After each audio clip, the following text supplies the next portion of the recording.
उधर महाराष्ट्र झारखंड चुनाव में व्यस्त थे मोदी और शाह। इधर मथुरा में मोहन भागवत ने योगी के साथ मिलकर कर दिया सबसे बड़ा खेला।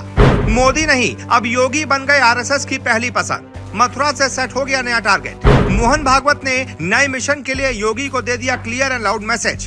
योगी होंगे बीजेपी के भविष्य, आरएसएस ने दे दिया बहुत बड़ा इशारा। योगी के लिए खुद कमान संभालेंगे मोहन भागवत। जी तो क्या अब आरएसएस की पहली पसंद मोदी नहीं बल्कि योगी हैं? ऐसा क्यों कहा जा रहा है? देश भर में इसकी चर्चा क्यों हो रही है? मोदी से आगे योगी को क्यों माना जा रहा है? इसके पीछे एक नहीं कई सारी वजह है। दरअसल राष्ट्रीय स्वयंसेवक संघ आरएसएस शताब्दी वर्ष में संस्कार शक्ति से लेकर केंद्र में नरेंद्र मोदी के नेतृत्व वाली भाजपा सरकार की मजबूती पर मंथन करेगा। बटेंगे तो कटेंगे जैसे मुद्दों को हिंदुओं के बीच रखकर हिंदुत्व के मुद्दे को तेजी से आगे बढ़ाएगा।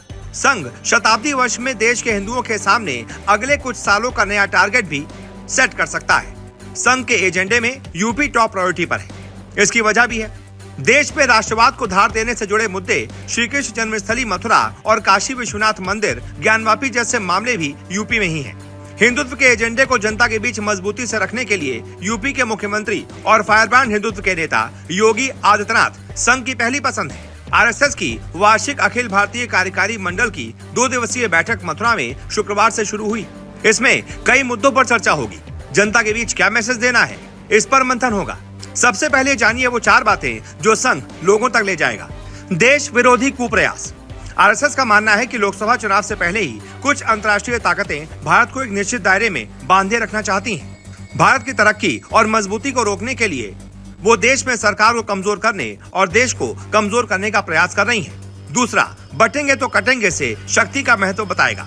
आरएसएस बांग्लादेश में हिंदुओं के संगठित होने का उदाहरण पेश कर हिंदू समाज को संगठित रहने की शक्ति का एहसास कराएगा। संघ बटेंगे तो कटेंगे जैसे नारों से हिंदुओं को एक करने पर तेजी से काम करेगा। बैठक में इस मुद्दे को भी गांव-गांव तक ले जाने पर बात होगी। तीसरा, समरसता और सद्भावना। आरएसएस मानता है कि देश में दलितों और पिछड़ों को साथ लाए बिना कोई भी लक्ष्य पूरा नहीं हो सकता। इसके लिए दलितों और पिछड़ों को शिक्षा, स्वास्थ्य, सामाजिक विकास और आर्थिक उत्थान की मुख्य धारा से जोड़ना भी आवश्यक है। संघ यूपी सहित पूरे देश में सामाजिक समरसता और सद्भावना जैसे कार्यक्रमों से न केवल संघ दलितों और पिछड़ों के बीच अपना आधार मजबूत करेगा, बल्कि इससे संघ और भाजपा विरोधी राजनीतिक शक्तियां कमजोर हो जाएंगी। चौथा, शताब्दी वर्ष में गांव-गांव विस्तार। संघ सूत्रों के मुताबिक विजयदशमी से संघ के शताब्दी वर्ष का आगाज हो गया है। यूपी में अभी खंड स्तर पर संघ की करीब 14,000 से ज्यादा नियमित शाखाएं चलती हैं, लेकिन संघ शताब्दी वर्ष में हर न्याय पंचायत स्तर तक शाखा स्थापित करना चाहता है।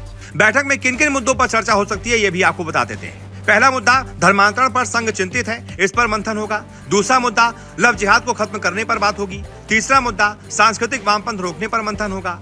और जन जन तक सरकार की योजनाएं पहुंचाने का काम होगा। ऐसे में आप बताइए, यूपी पर जो स्पेशल फोकस किया जा रहा है और जो खबर सामने आ रही है कि अब संघ की पहली पसंद मोदी नहीं बल्कि योगी है, इस पर आपकी क्या राय है? जो भी आपकी राय हो कमेंट करके जरूर बताएं।